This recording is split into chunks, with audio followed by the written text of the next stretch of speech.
राधे राधे दोस्तों, कैसे हैं आप लोग। भोलेनाथ की कृपा से आप सभी लोग कुशल और मंगल होंगे। बुद्ध प्रदोष की पौराणिक कथा के बारे में आता है कि बुद्ध प्रदोष दिन कब पड़ता है और उसके व्रत करने से क्या फल प्राप्त होता है। त्रयोदशी का व्रत मनुष्य को संतोषी और सुखी बनाता है।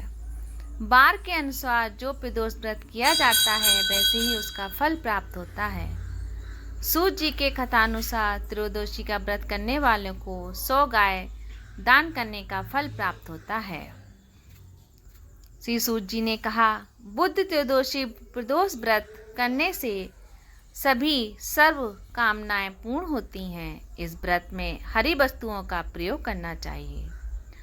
शंकर शिव जी की आराधना धूप बेलपत्र आदि से करनी चाहिए। बुद्ध प्रदोष व्रत की कथा के अनुसार एक पुरुष का नया विवाह हुआ। विवाह के 2 वर्ष बाद उनकी पत्नी मायके चली गई। कुछ दिनों के बाद वह पुरुष पत्नी को लेने उनके यहाँ गया।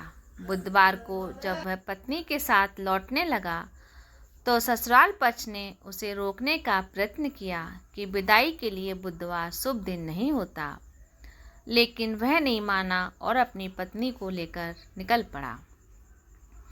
नगर के बाहर पहुंचने पर पत्नी को बहुत प्यास लगी। पुरुष लोटा लेकर पानी की तलाश में चल पड़ा। पत्नी एक पेड़ के नीचे बैठ गई। थोड़ी देर बाद पुरुष पानी लेकर वापस लौटा। तब उसने देखा कि उसकी पत्नी किसी के साथ हंस हंस कर बातें कर रही है और उसके लोटे से पानी पी रही है और उसको क्रोध आ गया। वह निकट पहुंचा तो उसके आश्चर्य का कोई ठिकाना ना रहा, क्योंकि उस आदमी की सूरत उस पुरुष से बिल्कुल मिलती जुलती थी और बिल्कुल ऐसी ही थी जैसे कि वो पुरुष ही हो। पत्नी भी सोच में पड़ गई। दोनों पुरुष झगड़ने लगे। भीड़ इकट्ठा हो गई। सिपाही आ गए। हम सकल आदमियों को देखकर बेबी आश्चर्य में पड़ गई। उन्होंने स्त्री से पूछा कि उसका पति कौन है। वह स्त्री पहचान ही नहीं पाई। समझ में ही नहीं आया कि वो किससे कहेगी मेरा पुरुष है। तो वह पुरुष शंकर भगवान से प्रार्थना करने लगा, हे भगवान, हमारी रक्षा करें।